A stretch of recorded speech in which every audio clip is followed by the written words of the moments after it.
Merci à vous déjà de m'avoir invité. Donc moi, mon job aujourd'hui, ça a été de vous parler de déterminisme biologique du sexe, hein, donc aux antipodes même de l'identité de genre. C'est pas du tout mon job. Moi, je suis quelqu'un qui travaille sur la différenciation des gonades fétales chez les mammifères, et donc c'est vraiment ce vers quoi je vais. Enfin, c'est de cela en fait dont je vais vous parler. Alors effectivement, comme je suis très axée mammifère, ça va être aussi très axé mammifère cette présentation. Je vais quand même m'ouvrir un petit peu au déterminisme d'autres eucaryotes, mais vraiment très euh, en survol, quoi. Donc voilà. Ouais, Michael, tu peux passer la slide prochaine, s'il te plaît. C'est bon. Alors, donc du coup, effectivement, je voulais pas parler de déterminisme sexuel sans parler en fait des différents modes de reproduction qu'il existe. Effectivement, puisque le déterminisme sexuel fait appel à la reproduction sexuée. Donc, à la différence de la reproduction asexuée, donc c'est sur le petit panel à gauche, qui en fait n'est qu'une reproduction à l'identique d'un individu. On va reproduire génétiquement un individu à partir d'un premier individu. La reproduction sexuée, le panel sur la droite, en fait, est très importante parce qu'elle, finalement, est le résultat d'un mélange de deux individus, souvent deux individus qui sont dimorphiques, qui présentent des caractéristiques phénotypiques différentes. Et ces deux individus, en fait, vont mélanger leur patrimoine génétique pour former un nouvel individu. Alors, bien sûr, vous le savez, la reproduction sexuée est à la base de l'évolution, de permettre en fait la génération d'un individu qui soit génétiquement différent des autres, lui permet de se soutenir face à une pression environnementale. Et donc, c'est ça l'importance en fait de la reproduction sexuée, c'est d'avoir deux individus différents pour former un nouvel individu qui soit génétiquement différent. Alors, cette reproduction sexuée, elle nécessite deux choses. Déjà, elle nécessite ce que l'on appelle le passage, enfin, la méiose, hein, c'est-à-dire un événement qui permet la réduction du nombre de chromosomes, le passage de la diploïdie à la ploïdie. Et la reproduction sexuée nécessite aussi la présence en fait de cellules spécialisées qu'on appelle les gamètes, les spermatozoïdes et les ovocytes. Ces cellules spécialisées qui ont des fonctionnalités différentes et qui vont être essentielles, puisque des fonctionnalités différentes qui vont leur permettre une chose, c'est déjà de se rencontrer et de pouvoir fusionner entre elles pour former un nouvel individu. Du coup, effectivement, la fécondation, en fait, elle est essentielle en fait dans la formation de ce nouvel individu qui va être diploïde. Elle nécessite donc deux gamètes. Ces deux gamètes qui sont fonctionnellement et morphologiquement complètement différents. On a d'une part le spermatozoïde, le petit gamète bleu, qui a cette capacité de se mouvoir, alors que l'ovocyte, lui, va être assez gros. Et lui, son objectif, c'est de soutenir en fait les premiers clivages embryonnaires. Donc ces deux fonctionnalités différentes et ces deux formes de gamètes, en fait, sont issues en fait du fait qu'elles ne proviennent pas d'un même organe. Elles proviennent bien sûr tous les deux de gonades, mais ces gonades vont être fonctionnellement et morphologiquement différentes. D'une part, nous allons avoir en fait les testicules qui vont produire en fait les spermatozoïdes, testicules qui sont les gonades mâles. Ça y est, j'introduis le terme de mâle et de femelle, et les ovocytes qui proviennent des ovaires, donc les gonades femelles. Ces deux gonades en fait vont, comme je vous l'ai dit, être fonctionnellement, morphologiquement différents et vont conduire à la formation de gamètes différentes.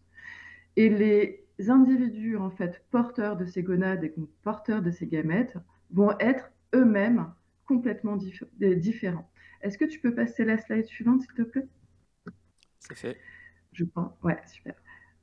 Ces individus, en fait, porteurs de ces gonades différentes, sont eux-mêmes souvent, la plupart du temps, en fait, présentent un dimorphisme sexuel, c'est-à-dire des caractéristiques phénotypiques qui vont être inhérentes au sexe et donc aux gamètes qu'ils produisent.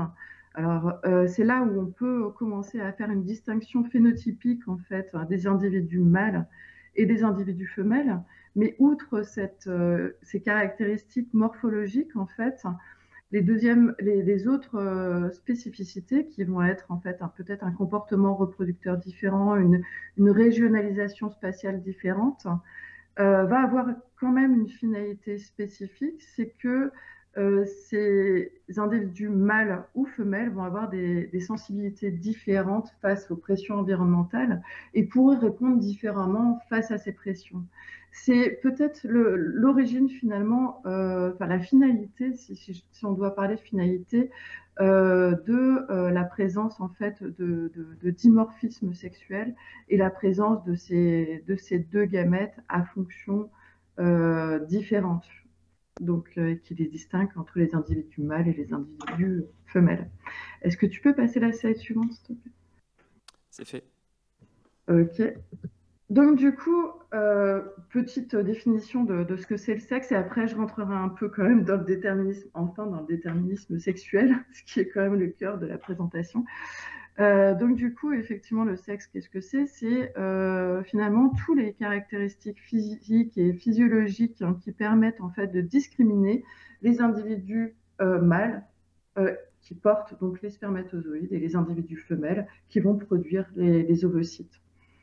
Et en fait, ces caractéristiques physiques et physiologiques commencent déjà par la présence, oui, la présence en fait de gonades mâles et femelles, de testicules et d'ovaires, mais aussi passe par la formation en fait de caractéristiques sexuelles primaires et secondaires qui vont être propres au sexe de l'individu. Ces caractères sexuels primaires, c'est notamment les organes génitaux internes, externes, et secondaires, ça va être une musculature différente, une ossature différente, des poils de couleur différentes, etc., etc. Et tout ça va aussi être associé, dans certains cas, à des traits comportementaux qui vont être inhérents aussi au sexe. Alors, comment se fait finalement cette orientation mâle ou femelle?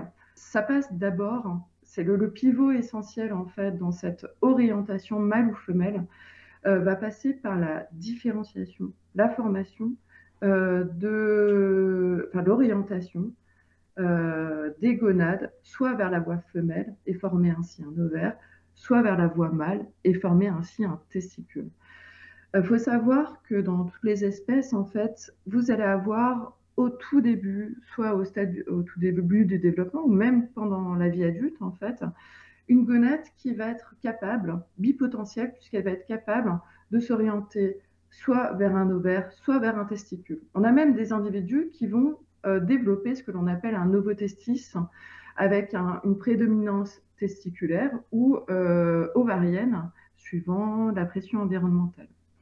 Et c'est cette orientation, soit vers un ovaire, soit vers un testicule, qui va être déterminante pour l'orientation mâle ou femelle de l'individu. Alors effectivement, c'est par les fonctions en fait même des gonades que vous allez avoir cette détermination sexuelle.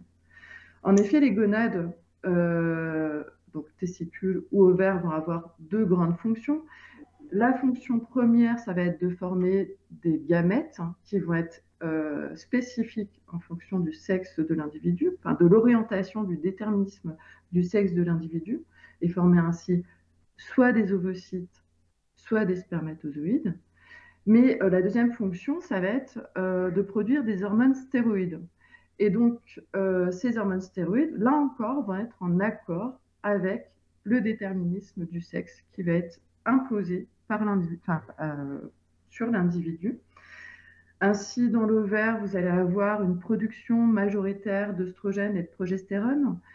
Dans le testicule, à l'inverse, vous allez avoir une production majoritaire d'androgène. Alors bien sûr, ces deux gonades, testicules ou ovaires vont être capables de produire toutes les hormones, œstrogènes, progestérone, testostérone, mais ça va être la quantité qui va être déterminante là-dessus. En quoi, en fait, l'orientation soit vers un ovaire, soit vers un testicule va être déterminante pour le déterminisme du sexe de l'individu et l'acquisition en fait de ses caractéristiques sexuelles, c'est déjà premièrement par la formation en fait de ces gamètes qui vont être spécifiques de l'ovaire ou du testicule. Un mâle va produire des spermatozoïdes, une femelle va produire des ovocytes, mais aussi va être dépendant des hormones stéroïdes et d'autres hormones, dont on va parler très, très rapidement tout à l'heure, vont être dépendants de ces hormones puisqu'elles vont conditionner en fait la formation des organes génitaux internes et externes et vont permettre aussi l'acquisition de caractéristiques sexuelles secondaires spécifiques. Et donc, là maintenant, on commence à parler du cœur du sujet. Pourquoi une gonade bipotentielle va s'orienter soit vers un ovaire, soit vers un testicule, ou va développer une part importante ovarienne, ou va développer une part importante testiculaire. Évidemment, comme tout organe, il faut qu'il y ait une orchestration, une expression et une orchestration de gènes qui vont promouvoir soit la différenciation des cellules ovariennes, soit la différenciation des cellules testiculaires. Et après, c'est une cascade d'événements qui va permettre ainsi la formation des spermatozoïdes et la formation des ovocytes. Et d'ailleurs, c'est une petite remarque en passant, les cellules germinales, comme les gonades, sont elles-mêmes bipotentielles. C'est l'environnement somatique, c'est-à-dire les cellules qui environnent les cellules germinales, qui vont en fait donner le la aux cellules germinales et ainsi promouvoir en fait la formation de gamètes femelles ou la formation de gamètes mâles. Pour qu'il y ait cette expression de gènes spécifiques qui vont permettre en fait la différenciation en ovaire ou en testicule des cellules qui vont être des cellules bipotentielles, cellules somatiques ou cellules germinales, il faut qu'il y ait différentes choses. Ça va dépendre en fait du système du déterminisme sexuel de certains eucaryotes. Bien sûr, il faut qu'il y ait expression de ces gènes. Et pour qu'il y ait expression de ces gènes, ça va passer soit par la présence de chromosomes sexuels spécifiques. Chez nous, c'est très simple.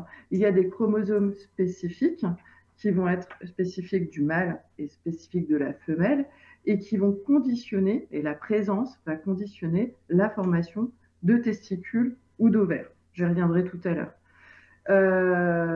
Il y a bien sûr en fait aussi une histoire de dosage de gènes, c'est-à-dire que vous le savez, les gènes en fait sont présents en copie biallélique, enfin, présents sur 2 chromosomes.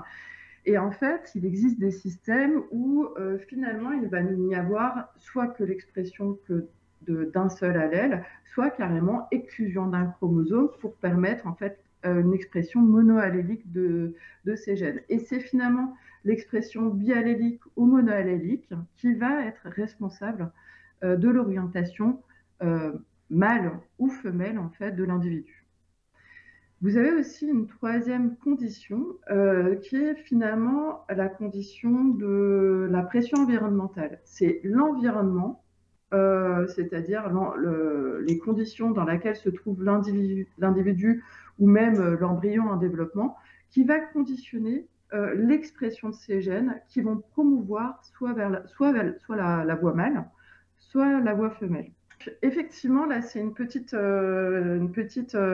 schéma qui montre en fait finalement la diversité qui existe chez les eucaryotes concernant le déterminisme sexuel, déterminisme qui va conditionner en fait l'orchestration, la mise en place de tous ces gènes qui vont être essentiels pour la formation des ovaires ou des testicules. Et vous le savez, chez les mammifères, chez les oiseaux aussi, c'est principalement c'est seulement conditionné en fait par la présence de chromosomes sexuels spécifiques, donc des chromosomes hétérogamètes, gamétiques, pardon, dont je vais parler tout à l'heure, Mais en fait, on voit finalement qu'il existe une grosse diversité de déterminisme sexuel chez différents eucaryotes. Par exemple, juste pour vous parler des poissons, mais les poissons, ils sont très sensibles à leur environnement. Le déterminisme sexuel va être conditionné par plein de conditions en fait environnementales et sociales, d'interactions sociales. Et c'est finalement ce qui rend le poisson, enfin les poissons de manière globale, très plastique dans le déterminisme du sexe. Alors là, je vais vraiment survoler c'est juste pour vous parler d'exemples. C'est pas du tout mon domaine. Moi, je vous l'ai dit, hein, c'est les mammifères. Donc, je vais parler de ce que je connais très bien. Mais sachez qu'il existe différents modes de déterminisme sexuel. Par exemple, chez les insectes et notamment les hyménoptères, la formation d'individus mâles est conditionnée en fait soit par l'absence de fécondation. En fait, effectivement, les individus mâles ne sont pas issus en fait d'une fécondation et sont issus finalement de gamètes qui vont être haploïdes. Et donc, ce seront des individus haploïdes. À l'inverse, les femelles, elles, vont être issues de fécondation, c'est-à-dire que vous allez avoir donc rencontre de gamètes mâles et femelles, et ça va donner des individus diploïdes. Et à ce moment-là, vous allez avoir un individu femelle. Et c'est finalement cette histoire dont j'ai parlé tout à l'heure de dosage, d'expression monoallélique ou biallélique qui va conditionner en fait la différenciation soit vers la voie mâle, soit vers la voie femelle en fait des individus. Pareil, il y a aussi un mode qui est très utilisé chez les insectes ou même chez certains mollusques en fait, qui est l'exclusion du génome paternel. Alors vous allez avoir finalement la rencontre, une fécondation en fait d'individus mâles et femelles après méiose, donc c'est des individus, c'est des gamètes qui seront haploïdes, qui vont se rencontrer. Et en fait, lors du processus développemental, ça dépend vraiment de différents systèmes. Soit vous allez avoir exclusion en fait carrément du chromosome paternel, soit vous allez avoir ce qu'on appelle un silencing, une répression en fait, du chromosome paternel, et ce qui va promouvoir seulement l'expression maternelle en fait, de l'individu. Et en fonction de ça, vous allez avoir des formations d'individus mâles ou femelles si vous allez avoir une expression biallélique ou monoallélique de ces gènes. Est-ce que tu peux passer la slide suivante, s'il te plaît? C'est bon. Ok.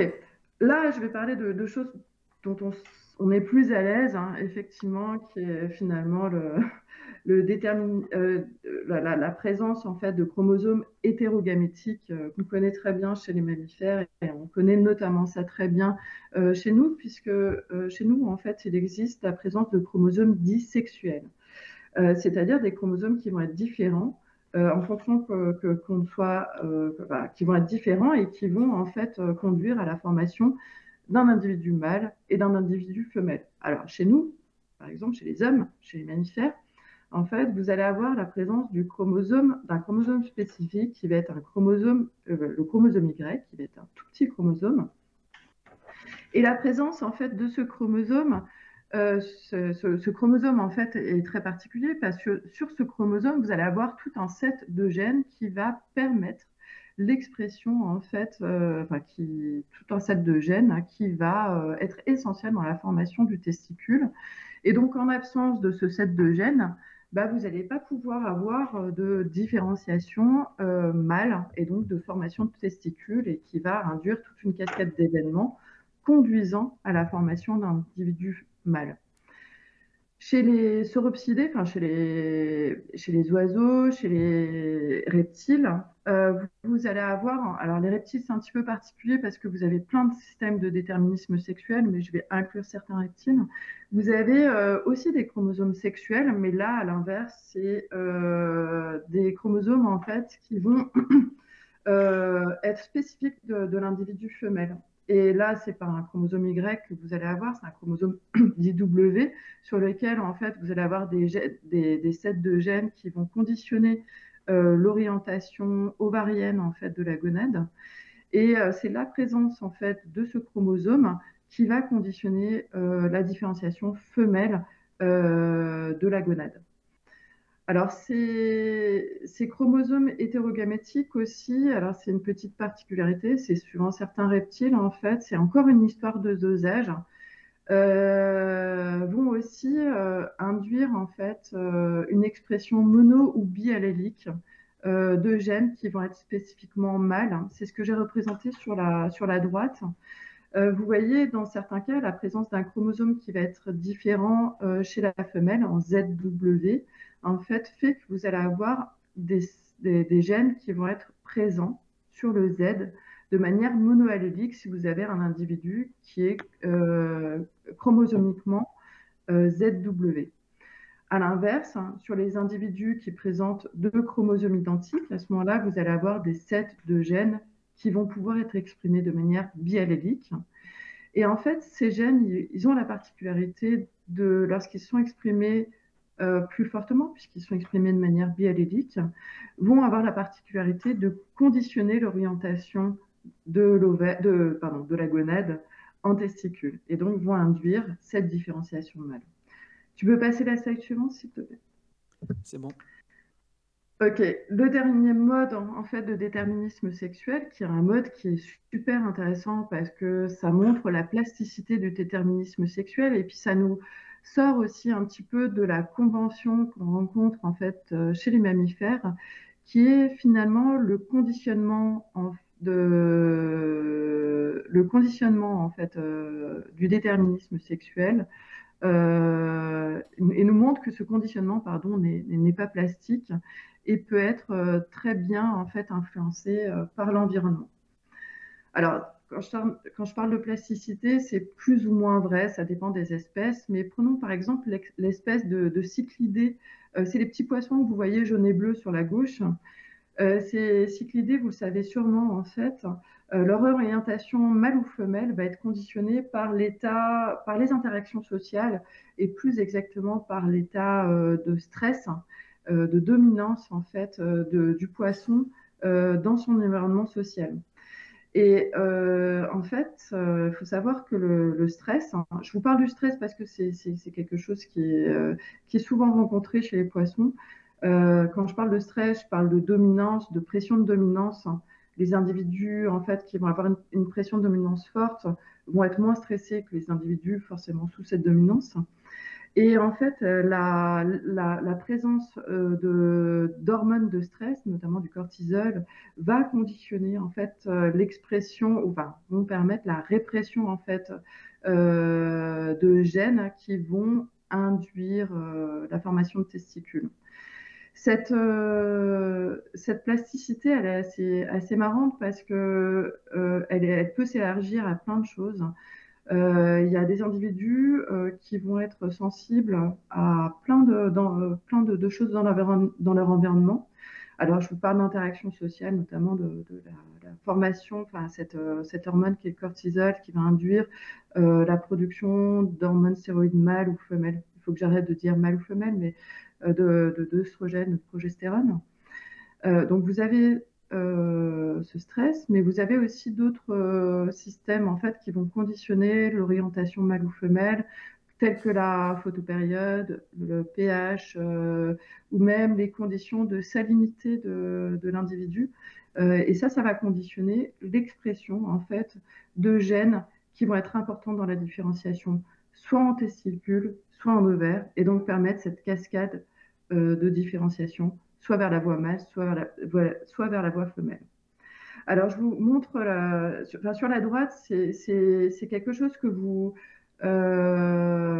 connaissez sûrement, mais chez certains animaux, notamment les tortues, les reptiles, le sexe de l'individu qui va être conditionné in novo, pour le coup, c'est pas plastique. Comme les poissons, on ne peut pas changer en vie adulte de sexe comme ça chez les reptiles. Mais par contre, en fait, les individus en fait, vont s'orienter soit vers la voie mâle, soit vers la voie femelle en fonction de la chaleur dans laquelle l'œuf va se trouver. Et ça va permettre la répression ou l'expression de gènes qui vont induire la différenciation du testicule et donc permettre l'orientation vers la voie mâle. Slide suivante, s'il te plaît. C'est bon. Donc, du coup, je vais parler enfin de ce que vous connaissez, de ce que je connais aussi, et puis réasseoir un petit peu vos connaissances. Je suis désolée pour les redondances, si vous les avez déjà vues récemment. Donc, chez nous, effectivement, ce qui va conditionner l'orientation, soit enfin, la différenciation de la gonade bipotentielle en ovaire ou en testicule, ça va être la présence du chromosome Y. Ce chromosome Y, il va être essentiel dans cette différenciation. Slide suivante, s'il te plaît. C'est bon.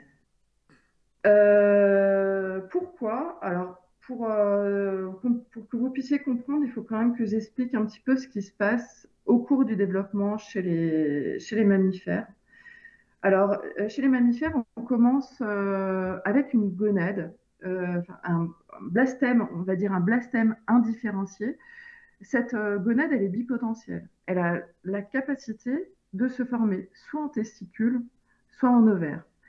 Cette différenciation, elle va forcément en fait permettre la différenciation de cellules somatiques et germinales en accord avec son orientation testiculaire ou en accord avec son orientation ovarienne.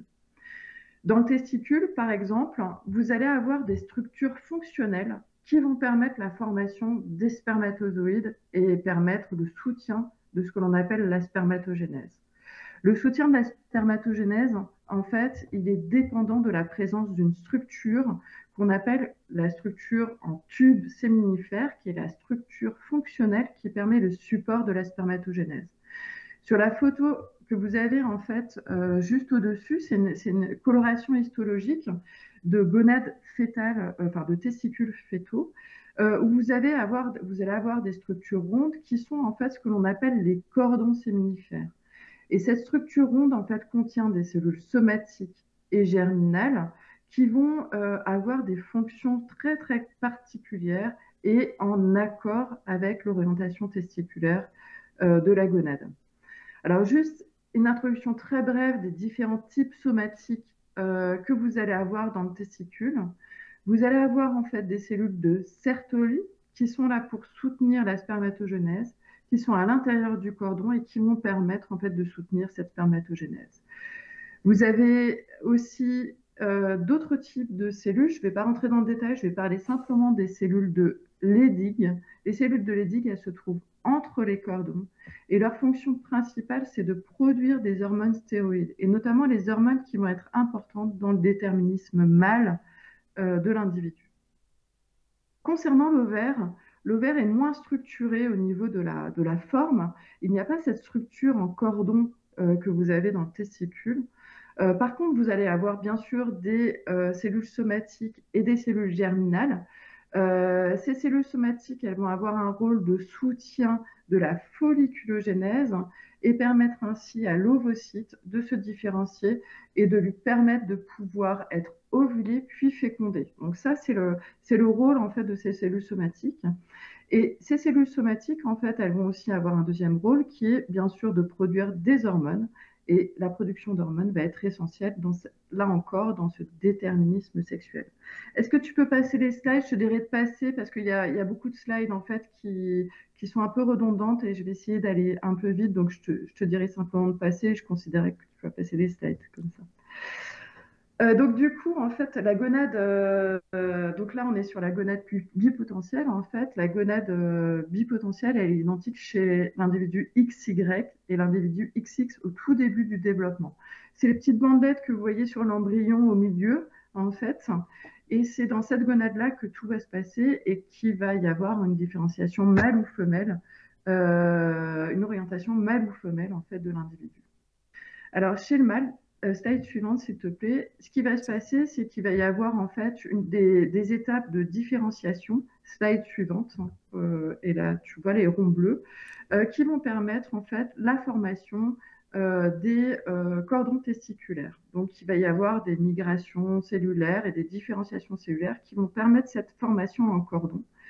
Et notamment la formation des cellules de Sertoli qui vont s'entourer autour des cellules germinales. Donc, pendant cette formation, en fait, dans l'ovaire, il ne se passe pas grand-chose en termes de déterminisme sexuel. Slide suivante. Après vient ensuite la différenciation des autres types cellulaires, notamment les cellules de Leydig, qui vont venir se différencier et venir commencer à produire des hormones spécifiques. Alors, slide suivante. Là, on est sur... là, normalement, vous devez voir apparaître le 6 semaines de gestation.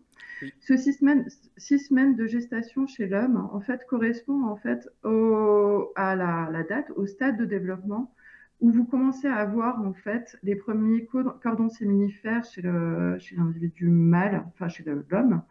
En tout cas, chez l'individu femelle, il ne se passe pas grand-chose. Si ce n'est un événement peut-être germinal qui commence à être l'initiation méiotique dans les cellules germinales. Vous allez avoir slide suivante, s'il te plaît, après des différentes étapes de différenciation dans l'ovaire qui vont conduire, slide suivante, à la formation des follicules primordiaux. Et la formation des follicules primordiaux, elle survient très très tardivement dans le développement, en fin de grossesse chez la femme. Et finalement, c'est une étape qui survient très tard. C'est vraiment le déterminisme mâle, enfin l'orientation testiculaire qui est vraiment très très précoce et qui va orienter l'individu soit vers la voie mâle, soit vers la voie femelle. Slide suivante, s'il te plaît. Donc là, c'est juste pour une reprise en fait de ce qui se passe en termes de déterminisme. J'ai passé beaucoup de temps sur l'importance de l'orientation des gonades parce que c'est quelque chose qui va être essentiel dans le déterminisme sexuel et on va voir tout de suite pourquoi.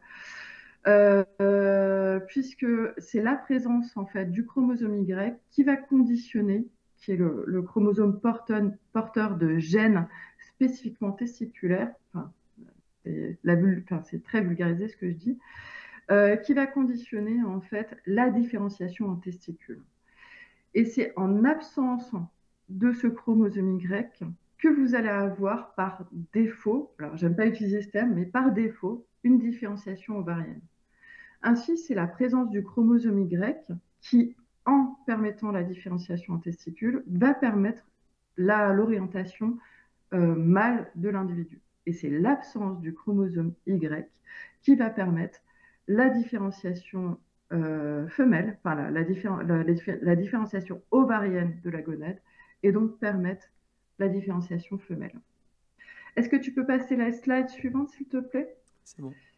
On est sur SRY là. En fait, SRY, vous l'avez sûrement vu pendant votre présentation, mais SRY, c'est le master gene, c'est le gène qui va orchestrer toute cette différenciation testiculaire.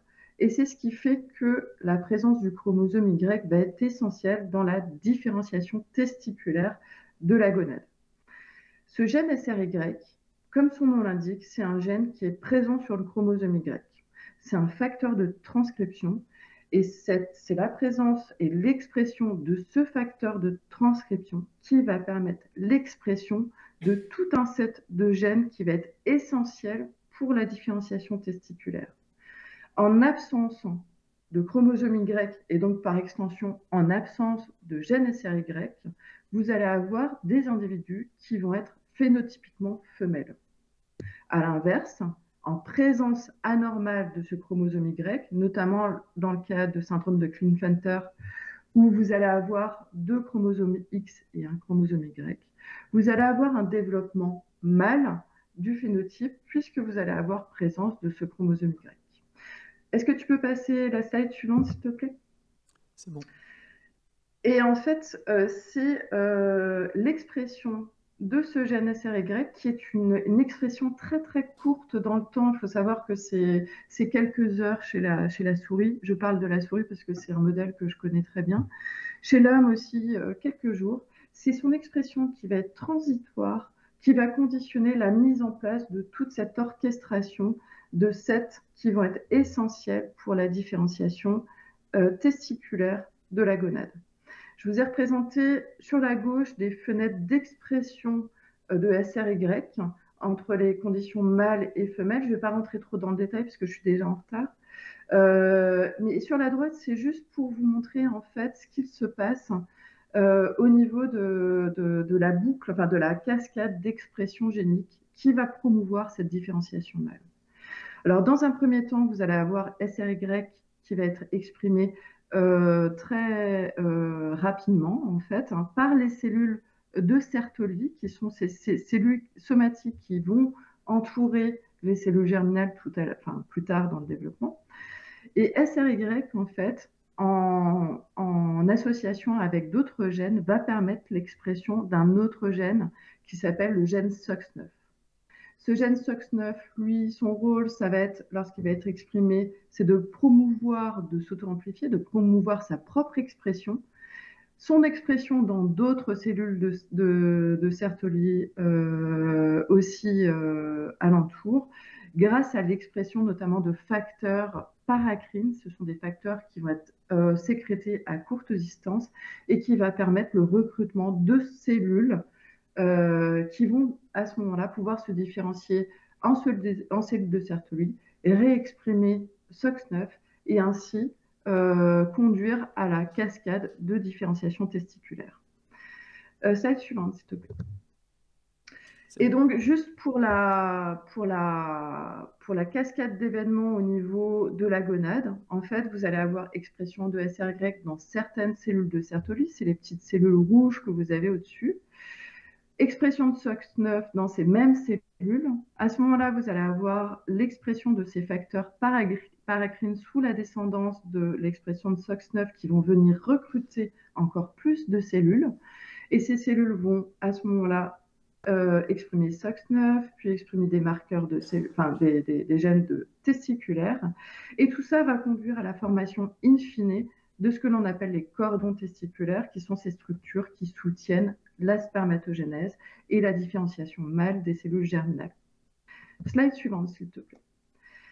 À l'inverse, dans les gonades femelles, qu'est-ce qui se passe? C'est l'absence du chromosome SRY qui va permettre, promouvoir l'expression de gènes qui vont être essentiels dans la différenciation femelle et soutenir la différenciation ovarienne des gonades. Ainsi, en absence de SRY et donc de SOX9, vous allez avoir tout un set de gènes, notamment des facteurs de transcription ou des gènes qui sont impliqués dans la signalisation et l'expression de certains gènes de différenciation femelle. Ces gènes vont permettre ainsi la différenciation des cellules somatiques et germinales vers la voie ovarienne. Slide suivante, s'il te plaît. Et donc, c'est finalement la balance entre qui va être imposée par la présence de ce chromosome Y et donc par la présence de ce gène SRY qui va conditionner en fait la différenciation testiculaire ou ovarienne de la gonade. Et c'est donc, comme je vous l'ai dit, la présence du chromosome Y et donc la présence du gène SRY qui va permettre cette différenciation des cellules de Sertoli, ce qui va promouvoir la formation des cordons séminifères et ainsi permettre l'acquisition de fonctions spécifiques et l'expression d'hormones qui vont être essentielles dans la masculinisation de l'individu. À l'inverse, chez la femelle, vous n'allez pas avoir de chromosome Y, vous n'allez pas avoir d'expression du gène SRY, et donc vous allez avoir une différenciation par défaut de cellules qui sont en accord avec la différenciation ovarienne, et donc des cellules de la granulosa, ce qui va permettre la féminisation des organes génitaux internes et externes de l'individu, et ainsi permettre la formation d'un individu phénotypiquement femelle. Est-ce que tu peux passer la slide suivante et encore celle suivante, parce que je vais vous parler de l'acquisition en fait des caractéristiques sexuelles, notamment la masculinisation et la féminisation des organes génitaux internes et externes. Donc là, vous êtes sur la slide normalement développement des organes génitaux internes et externes, où on voit en fait ce qui se passe, comment se passe la masculinisation ou la féminisation des organes génitaux internes et externes. À l'instar en fait des gonades, les organes génitaux qui vont donner des organes génitaux mâles ou femelles, sont présents ensemble au premier stade de développement. C'est-à-dire que vous allez avoir tout ce qu'il faut pour former des organes génitaux internes et externes de femelles ou de mâles. Et c'est la présence de testicules ou d'ovaires qui va conditionner cette orientation mâle ou femelle. Alors, dans la gonade, au stade très très précoce, en fait, vous allez avoir cette gonade bipotentielle qui est en rouge. Il y a le trait qui n'est pas tout à fait adapté. Je vais vous parler de couleur. En rouge, c'est les gonades bipotentielles. En bleu, c'est ce que l'on appelle le canal de Wolff. Et en rosâtre, c'est le canal de Muller. Et en fait, ces canaux, c'est ce qui va être responsable des organes génitaux internes en accord avec la présence de testicules ou d'ovaires. Le canal de Wolff, il va être responsable en fait de la formation de l'épididyme, du canal déférent, de la vésicule séminale. Le canal de Muller, il va être responsable en fait de tout ce qui est nécessaire pour, enfin, de l'utérus, le tiers supérieur du vagin, les trompes de Fallope, etc. Et donc, c'est la présence et la stabilisation de ces canaux qui vont donc être responsables de la formation de ces structures spécifiquement mâles ou spécifiquement femelles. Est-ce que tu peux passer la slide suivante, s'il te plaît? Et de la même façon, en fait, vous avez pour les organes génitaux vous avez, externes, d'ailleurs c'est une erreur de ma slide, c'est organes génitaux externes, vous avez tout ce qu'il faut pour former soit un pénis, soit des lèvres chez l'individu, chez l'embryon en fait précocement. Alors très tôt dans le développement en fait, vous avez des organes bipotentiels qui sont composés de renflements labio-scrotal, d'un pli urogénital et d'un tubercule génital. Et c'est en présence de certaines hormones que vous allez avoir formation du pénis et des bourses scrotales ou formation en fait du vagin, enfin de l'orifice vaginal, du clitoris, des lèvres, petites et grandes lèvres. Est-ce que tu peux passer la slide suivante, s'il te plaît? Et en fait, ça, c'est des expériences historiques qui ont montré l'importance de réaliser par Alfred Just en 1940, que vous devez peut-être connaître largement, qui sont essentielles, enfin, qui ont permis en fait la découverte du rôle essentiel de la présence du testicule dans la masculinisation des organes génitaux internes et externes. Puisque en fait, chez le lapin, il a été montré qu'un individu qui était chromosomiquement XY, et donc normalement qui aurait dû se développer phénotypiquement en mâle, lorsqu'on retirait les gonades, les testicules très tôt dans le développement, en fait cet individu se développait de manière phénotypiquement femelle. À l'inverse, lorsqu'on greffait en fait des cristaux contenant de la testostérone, au niveau des ovaires d'un individu qui était chromosomiquement XX, vous avez à ce moment-là développement maintien en fait du canal de Wolff. Vous n'avez pas de régression du canal de Muller, mais vous avez maintien du canal de Wolff, ce qui fait que vous avez une différenciation des structures de certains organes génitaux internes, mâles et femelles, de manière concomitante. Slide suivante, s'il te plaît. Et pourquoi, en fait, vous avez ça? Enfin, pourquoi? Qu'est-ce qui fait que dans le testicule, la présence du testicule est essentielle dans la différenciation phénotypique des organes génitaux mâles et femelles? C'est inhérent à la fonction du testicule et à la présence de certaines cellules dans le testicule.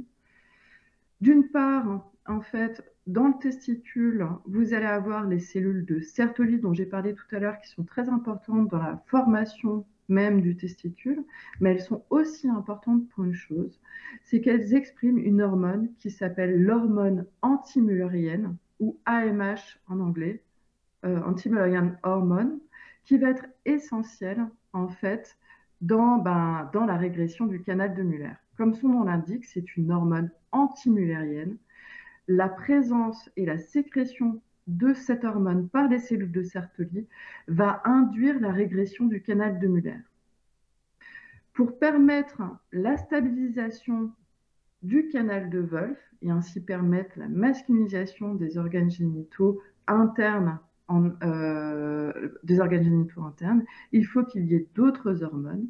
Et ces hormones, ce sont notamment les androgènes qui sont produits par les cellules de Leydig qui se retrouvent en interstitiel, qui produisent d'une part des androgènes, mais aussi de l'INSL3, insulin-like free. C'est un gène qui est c'est une hormone qui va être essentielle aussi dans la masculinisation.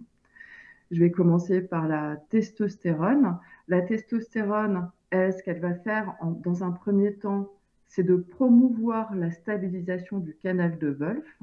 Ainsi, en présence d'AMH et de testostérone, vous allez avoir deux choses. Première chose par l'AMH, qui est la régression du canal de Muller. Deuxième chose par la testostérone, qui est la stabilisation du canal de Wolff et la masculinisation des organes génitaux internes. La testostérone, elle va avoir d'autres fonctions. Alors, je ne sais plus si j'ai mis la slide derrière. C'est de promouvoir la masculinisation des organes génitaux externes, c'est-à-dire la formation du pénis, l'allongement du pénis et la formation du scrotum.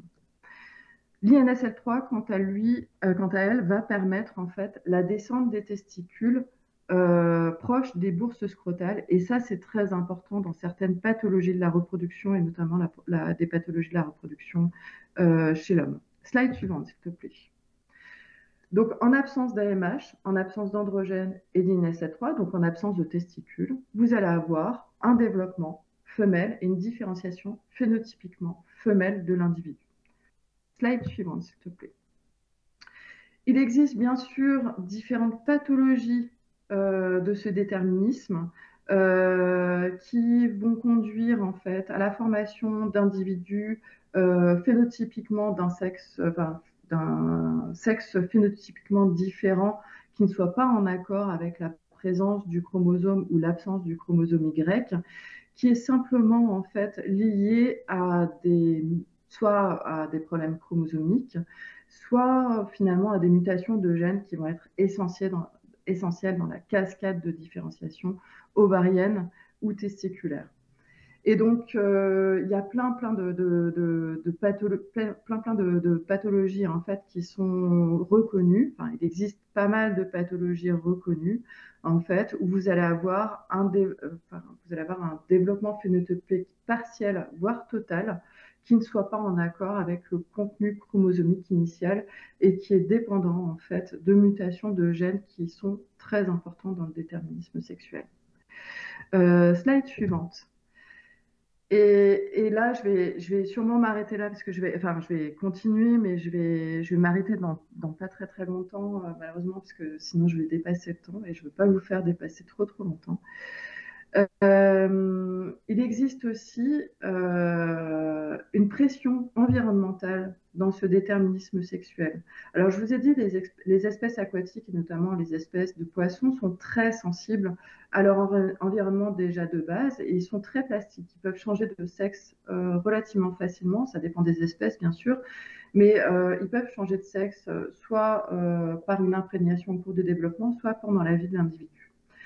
Et en fait, je vous parle de ça parce que ce qui est inhérent à cette orientation du sexe, ça va être la présence de stéroïdes, soit femelles, soit mâles, et qui va conditionner la différenciation soit en ovaire, soit en testicule de ces gonades. Et donc, par extension, va conduire à la cascade de différenciation phénotypique et comportementale en accord avec ce sexe.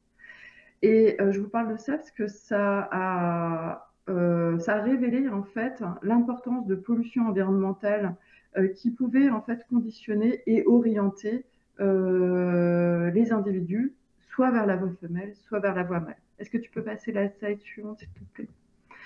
Et notamment, sans rentrer vraiment dans le détail, il existe des molécules chimiques, des polluants environnementaux qui sont largement retrouvés dans notre environnement, qui sont des plastifiants, qui sont des peintures, des solvants, etc., qui ont cette caractéristique de mimer ou d'empêcher la signalisation de nos œstrogènes et de nos androgènes qui vont avoir une incidence sur l'orientation mâle ou enfin, ovarienne ou testiculaire de la gonade.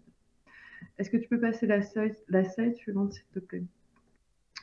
Et donc, ces polluants environnementaux, par leur présence et leur présence majoritaire dans notre environnement, peut avoir des conséquences dans le déterminisme sexuel.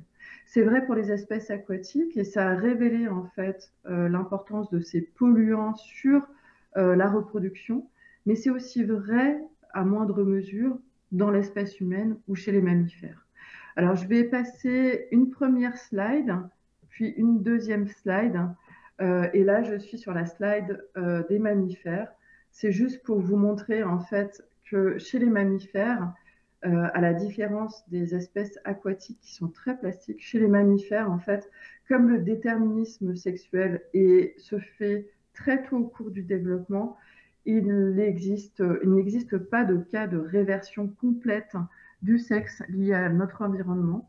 Ce n'est pas possible. Par contre, et là je vais m'arrêter là, il y a énormément de désordres reproductifs en fait qui sont révélés par la présence en fait de ces polluants environnementaux et qui ont une action sur la reproduction et notamment liée au fait que le développement, la masculinisation ou la féminisation de l'individu est conditionnée par la différenciation de certains types somatiques testiculaires ou ovariens et est conditionnée par certains types d'hormones. Je vais parler notamment des cas, le cas de l'homme et des pathologies de reproduction mâle qui sont très caractéristiques. En fait, chez le mâle, enfin chez l'homme, il a été montré en fait l'accroissement de pathologies de la reproduction qui n'existaient pas ou peu avant, qui sont notamment la présence de on parle de micropénis hein, ou d'abouchement en fait, de mauvais abouchements du méa urinaire, la non-descente des testicules, des cancers, notamment des cancers testiculaires. Et ça, toutes ces pathologies arrivaient en même temps, souvent chez le même individu. Et en fait, il a été montré une participation en fait très importante de polluants environnementaux sur la survenue de ces pathologies de reproduction. Il faut savoir que beaucoup de polluants environnementaux de plastifiants sont ce que l'on appelle des xénoœstrogènes, c'est-à-dire qu'ils miment les œstrogènes et qu'ils empêchent, ce sont aussi des anti-androgènes, c'est-à-dire qu'ils empêchent la signalisation notamment de la testostérone ou des androgènes. En empêchant en fait justement la signalisation androgénique, vous empêchez toute cette masculinisation dont j'ai parlé tout à l'heure, qui est la différenciation des organes génitaux internes et externes vers la voie mâle. Et cette altération conduit à ces pathologies, c'est-à-dire que vous allez avoir un allongement pénien qui va être moins important parce qu'il y aura moins de testostérone. Vous allez avoir un mauvais abouchement du méa urinaire parce que il y aura toujours pas de testostérone. Pareil, la cryptorchidie, qui est cette pathologie de non-descente testiculaire qui est dépendante de la testostérone et de l'INSL3 dont j'ai parlé tout à l'heure, va mal se faire. Et tout ça va avoir des répercussions sur la spermatogénèse et la formation de cancer testiculaire.